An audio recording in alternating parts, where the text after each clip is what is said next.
Every Sunday morning, thousands of people drive to Cougar Mountain. They park the car, they strap on the pack, they walk the trails, they breathe the pine air. They have no idea what is underneath their feet. Before this was a park, this mountain was one of the most dangerous working mines in the entire history of Washington state. And in the 1930s, it didn't just have tunnels. It had a town, a school, a company store, families who lived and worked and raised children inside this forest. 500 men who went underground every single morning. This is their story, and this is the mountain they left behind. The year was 1863. Abraham Lincoln was still president. The Civil War was tearing the country apart on the other side of the continent. And out here, in what was still called Washington Territory, not even a state yet, 3 men pushed through dense forest on the eastern slope of an unnamed mountain and found something that would change the entire Pacific Northwest. Coal. Bituminous coal. The highest quality available anywhere on the West Coast. They drove the first stake into the hillside that same afternoon. What started as 3 men and a patch of dark rock on a forested slope would become one of the largest underground mining operations in the history of the United States. The mountain had no idea what was coming. Neither did the men. Here is a fact most history books leave out completely. Seattle did not grow because of timber.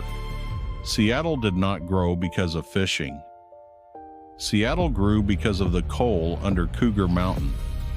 Every ton that came out of these mines went directly onto a steam train, then directly onto a ship at the Seattle waterfront, then directly to San Francisco.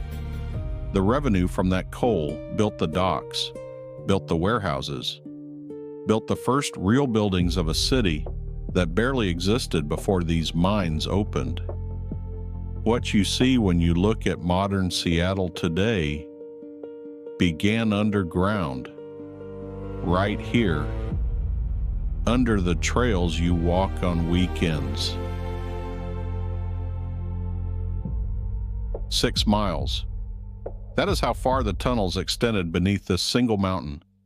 Not one shaft, not a simple mine.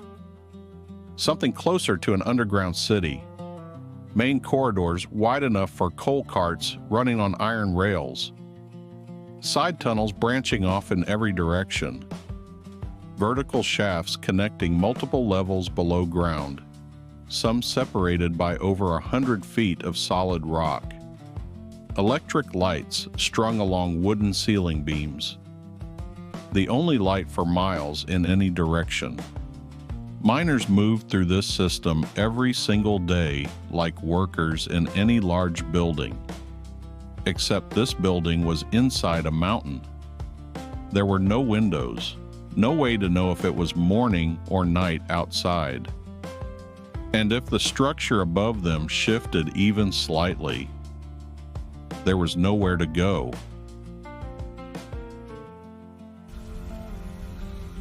The deepest shaft on this mountain descended 518 feet below sea level.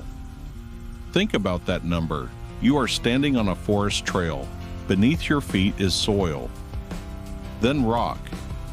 Then more rock. Then more than 500 feet down. A tunnel. The men who worked those lowest levels descended in a wooden elevator cage, gripping the frame as the walls rushed past them in total darkness. The light from the surface shrinking above them until it disappeared completely. At the bottom, the ceilings were lower. The air was worse. Water seeped through the rock from every direction, dripping constantly onto their hard hats. And every morning, they went down anyway, because that was the job. That was the only job this mountain offered.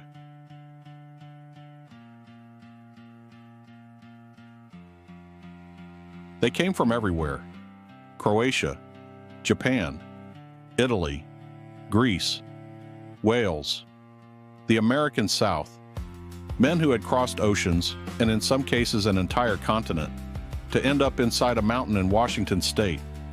They didn't always speak the same language. They ate different food.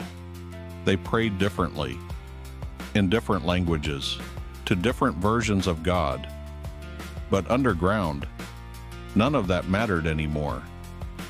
When you are 6 miles inside a mountain, 500 feet below sea level, and the ceiling above you makes a sound it shouldn't make, the man next to you is not Croatian or Japanese or Italian. He is not a stranger from a country you've never seen. He is the man who might pull you out, or the man you might have to leave behind. There was no third option down there. The company owned the mine, but that wasn't enough for them.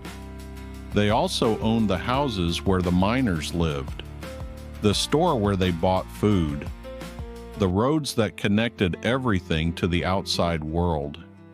And through a system called the truck system, they owned wages before the miners ever saw them. You worked the mine. The company subtracted your rent, subtracted your store purchases, subtracted your equipment costs, your tools, even the carbide for your own lamp. What was left, if anything, was your pay. And if you lost your job, you didn't just lose your income. You lost your house the same afternoon, because the house was never really yours. The company owned everything a man needed to survive. That was not an accident. It was the entire business model. The history of this mountain is told through the miners. But the miners were not the only ones who paid for it. The women in that company town ran households with almost nothing. They learned which plants in the surrounding forest were edible. They stretched food budgets that left no margin for error, no room for a bad week. They learned to read a mine whistle the way other people read a clock. 2 short blasts meant the shift was ending, on schedule. 1 long blast meant something else entirely. The children who grew up here knew from a very young age exactly what their father's job meant, long before anyone explained it. They knew the difference between a tired walk home and the walk that never came. Some of them learned that lesson before they turned 10. The Depression arrived in stages. First, the wages dropped. Then the shifts were reduced. Then the layoffs began. Quietly, one notice at a time. For a company town with no other economy, a layoff didn't mean looking for work in the city. It meant leaving. Leaving the house, the community, the only life most of these families had ever known in America. By the mid-1930s, sections of the company town were already empty. Windows broken, gardens gone to weeds, doors left swinging open in the wind. The forest, which had been cut back to build the settlement just a few decades earlier, was already starting to return at the edges, patient and unbothered by the economy. Nature doesn't wait for anyone to recover. Every morning, a train left this mountain carrying coal. It moved through the exact corridor that Interstate 90 runs through today. The same hills, the same valley, the same curve in the land. At the Seattle waterfront, the coal transferred directly into the holds of ships bound south for San Francisco. The entire economy of the coast ran on this single circuit, day after day. Mine to train, train to dock, dock to ship, ship to California. If you drive I-90 today between Issaquah and Seattle, sitting in traffic with everyone else, you are driving the exact route of those coal trains, just at a very different speed. The road changed. The mountain did not. This mountain did not exist in isolation. The town of Issaquah, less than 3 miles away, was shaped entirely by what happened up here. The businesses that served the miners, the roads built to connect the mine to the outside world, the families who settled this valley simply because the mine offered work. In the 1920s and 30s, Issaquah was a mining town as much as anything else. Its entire identity tied to what came out of this mountain. Today, it's home to one of the largest Costco headquarters in the world. Coffee shops, wine bars, boutiques, a downtown most visitors would never connect to coal. The same mountain that powered its first economy is now the park its residents hike on weekends, without a second thought. The connection never actually broke. Most people just stopped being able to see it. 11 million tons. That is how much coal came out of this mountain between 1863 and 1963. Not with machines alone, with hands, with picks, with the bodies of men who did this work in the dark, underground, every single day, for 100 years straight. 11 million tons of material moved from inside a mountain to the surface of the earth. One cart, one shovel, one shift at a time. To understand that scale, if you stacked it into a single pile, it would be visible from downtown Seattle. Every single ton removed by hand, not metaphorically, literally by hand.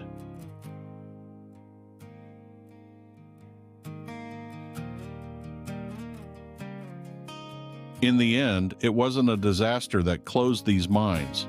It wasn't a collapse. It wasn't a strike. It was oil, cheaper, cleaner, easier to transport. And by the late 1950s, nobody needed 500 men underground anymore. The last shift here worked in 1963. The men walked out, the machinery was sold, the company housing came down, board by board. 100 years of continuous operation ended with a notice on a door in a parking lot that slowly filled with weeds and then with trees. The mountain that fueled the growth of an entire city was simply left. Nobody came back for it.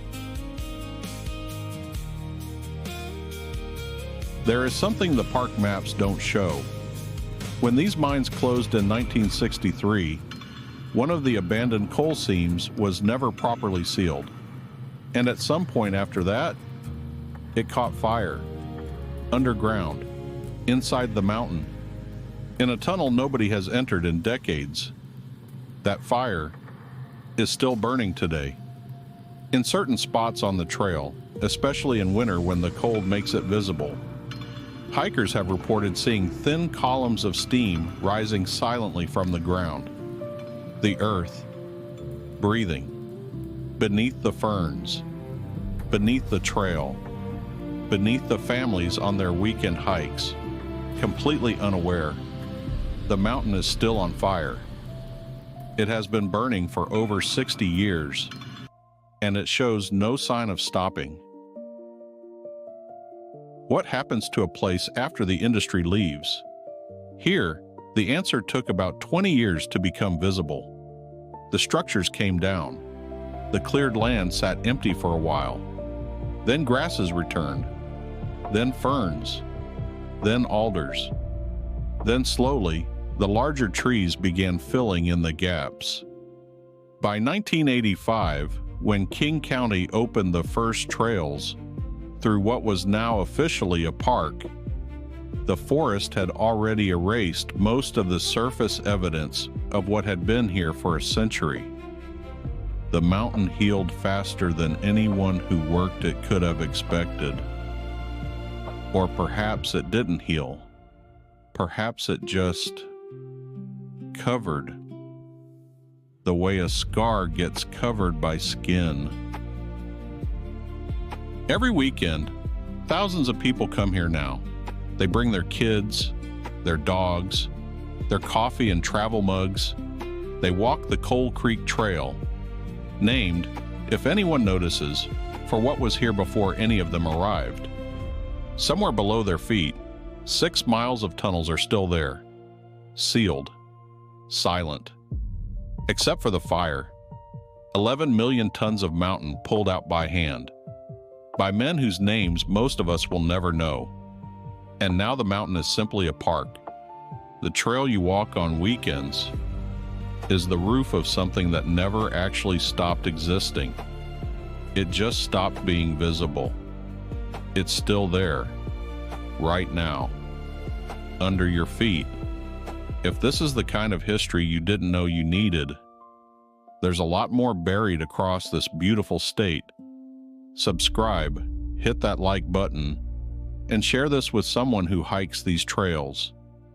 We're just getting started uncovering the Pacific Northwest. See you in the next one.